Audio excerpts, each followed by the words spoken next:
Hello mga manay! Welcome sa ating kusina and for today's video, tara samahan niyo ako dahil may biglaang bisita tayo ngayon dito sa aking kusina. At dahil nga isa rin to sa paborito niya sa tuwing dumadayo ako sa kanila, ito yung naisipan kong lutuin, ang caldereta. But this time is pork buto-buto yung aking gagamitin or yung part ng may buntot ng baboy. Masarap din tong isigang. Pero dahil nga, ito yung madalas na nire-request niya kapag dumadayo ako sa kanila is caldereta. So, eto na lang yung aking lulutuin. So, simple lang yung mga sangkap neto, pero dito wala tayong gulay na ilalagay sa patatas or carrots, wala. So, meron lang isibuyas, then yung ating red bell pepper, tapos yung green peas. So, tara, umpisaan na natin. So, i-ready na natin yung ating paglulutuan. Yan. Then, maglalagay tayo ng oil. I-season muna natin to. Itong ating wok pan para non-stick siya, hindi siya yung magdikit. So, kailangan natin yan i-season. So, pagkatapos natin ma-season, ayan, pagsasabay na natin yung bawang at sibuyas.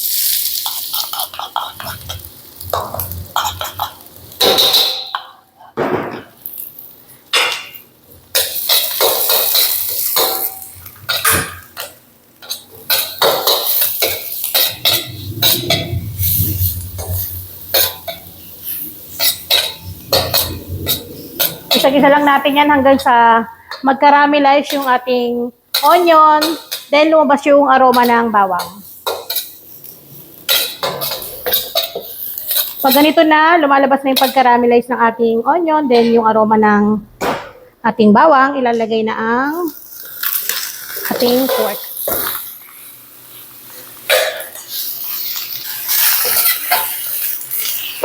So, pagkain lang natin ng maigi.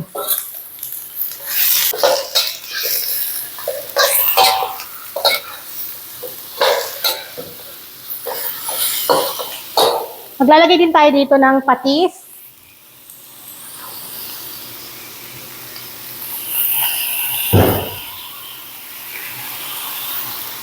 Paminta.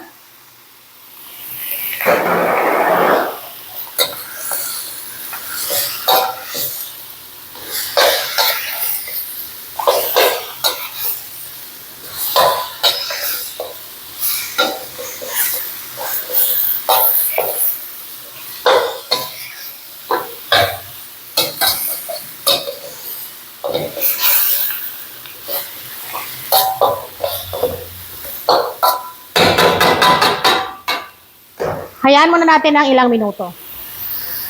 Then, check na natin. Halu-haluin.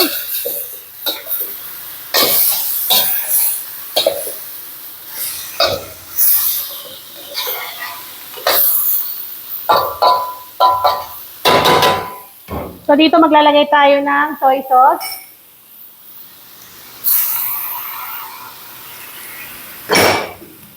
Oyster sauce. Konti lang. Calamansi juice, pantanggal ng lansa.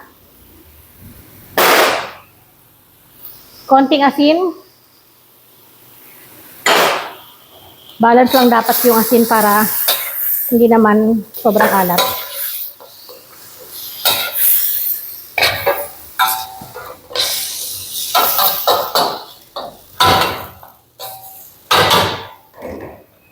Then, maglalagay tayo ng pampalambot.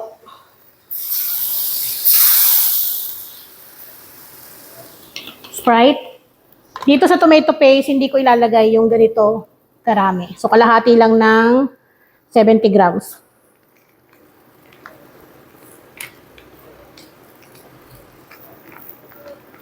Mga 35 grams lang. Or mga 2 kutsara na lang.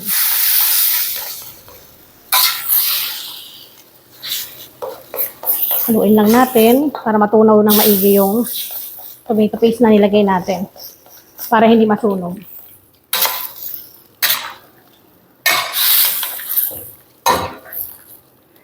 Siyempre, doon sa nilagay nating Sprite, hindi pa yan lalambot doon dahil konti lang yan, no? So, nakakatulong lang din yan para mapabilis ang pagpapalambot. Then, nakakapagbigay din siya ng lasa. Maglalagay tayo ng tubig. So, sa tubig, pwede nyo pang dagdagan yan.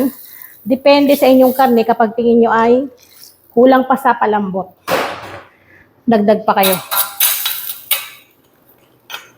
So, tatakpan natin to, hayaan natin yan ng ilang minuto hanggang sa mapalambot natin yung karne.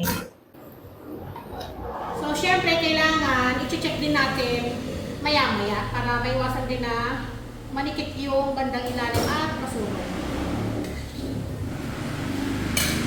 Then, lagyan din ng tubig kapag tingin nyo ay kulang pa sa pagpapalambot. Pero ito, marami pang tubig, kaya tingin ko tama na itong nilagay natin ng tubig kanina. So, haluhaluin ko lang.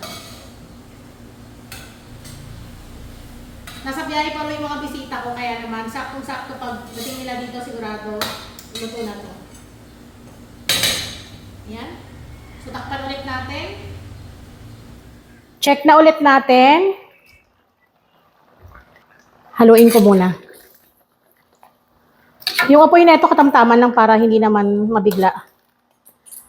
Maglalagay na tayo dito ng liver spread. Any brand, pwede nyong gamitin or pwede rin kayong maggiling or mag-food processor ng atay ng baboy. Isabay na rin natin yung bell pepper. Maglalagay din tayo dito mamaya ng labuyo, siling labuyo, para may palo ng anghang. Kasi masarap talaga sa kaldereta is yung maanghang. Alam mo yung talagang kumakape. Pero hindi naman yung totaling anghang. Yung sakto lang ba na mapapakain ka ng marami.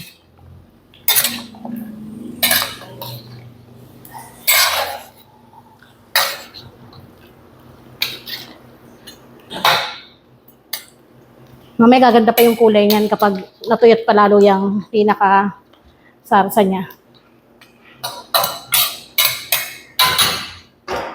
So, takpan ko na. So, i-check na ulit natin. Dahil tingin ko ito ay luto na. Pero bago yan, para sa ating last, maglalagay din tayo syempre ng margarine. Then, yung ating green peas. Hinuli ko na to kasi malambot na to. Itong nasa dilata. So, hindi na kailangan to lutuin pa ng matagal. Pwede kayo maglagay ng sugar kung gusto niyo may palo ng tamis.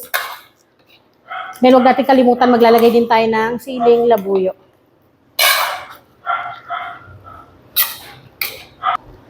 Maglalagay lang ako 3 piraso. Para may palo ng konting anghang.